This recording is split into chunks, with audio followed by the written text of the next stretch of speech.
So sometimes out on your job site, it's nice to have your solar panel and your 2,000 watt power inverter so that you can run a power tool. And what we're doing is, these are single outlet catch basins. And what we're going to do is, you can kind of see there's a circle. Maybe you can see it. That's where the other side will be. We're going to drill a hole there, a 4-inch hole, for a double outlet spot. So let me get it started here.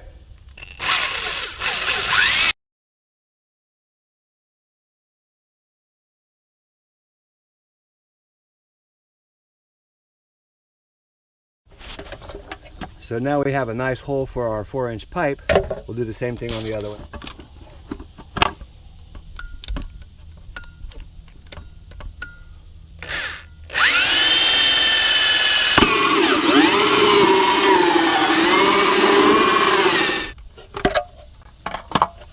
There we have it, a nice 4-inch hole. We'll go ahead and stick our pipe in here, and then we'll secure around the sides of it. And you can see, once we start to use a little bit of amperage, you know, that drill's drawing, I think that's a 6 amp drill. It really starts to pull that down, but you can see it comes right back up with the sunshine. So to make this connection, it's a little bit wider than the hole that you drilled. So you take your hacksaw or your knife, slice it just a little bit, a couple inches, then you just squeeze that together, and when you put it inside, it'll snap open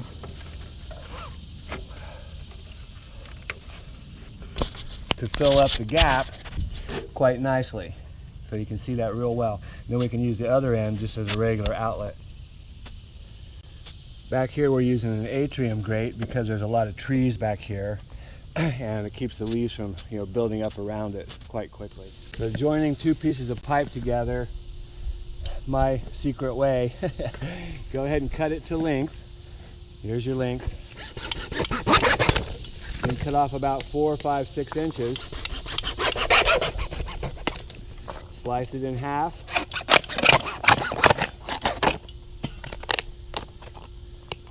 And then just squeeze it really tight. Now you've got an insert which will expand inside of the pipe. Because it's ribbed, it'll stick really tight. It's almost watertight, as a matter of fact, although this pipe's not designed to be watertight, so it doesn't really matter. But you can see it makes a nice connection. Exactly what you buy, exactly what you'll buy at the store, but that only costs you maybe 1/8 of a penny. So again, making your double outlet from a single, this was a single, you know, outlet, small catch basin.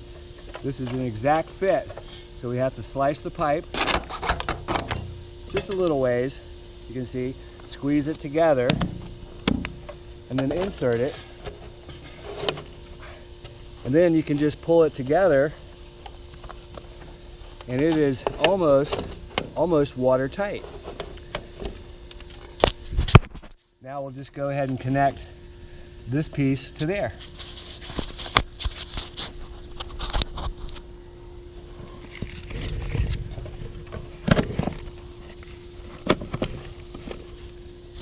And we're all set.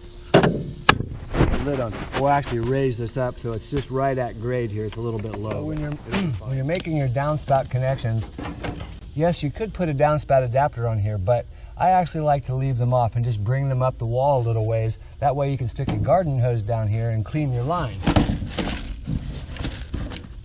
The secret is to get it right back against the wall so it drops straight down.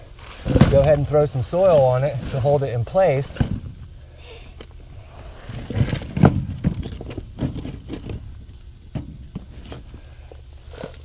Now we can continue the line. You can see it comes out, turns, and it's going to connect to the main line down there.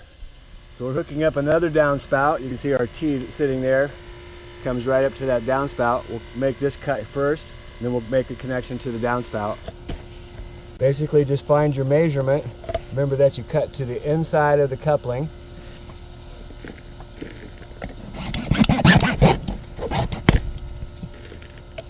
And when you hear it snap, you know it's together. That's it. Straighten it out. And we're ready to connect the measurement. And snap it together. We're all set. Continue our line over, one more tee to attach, and this line is completely finished. So we're all set here. So there's our last tee. We're just going to cover this up and we'll be ready to pour our concrete for the channel drain. So you can see we're just discharging right through those rocks and the pipe just disappears in the stone. Water will come right out. Same thing on this side. Got our discharge coming out right into those, to the riprap, to the rock.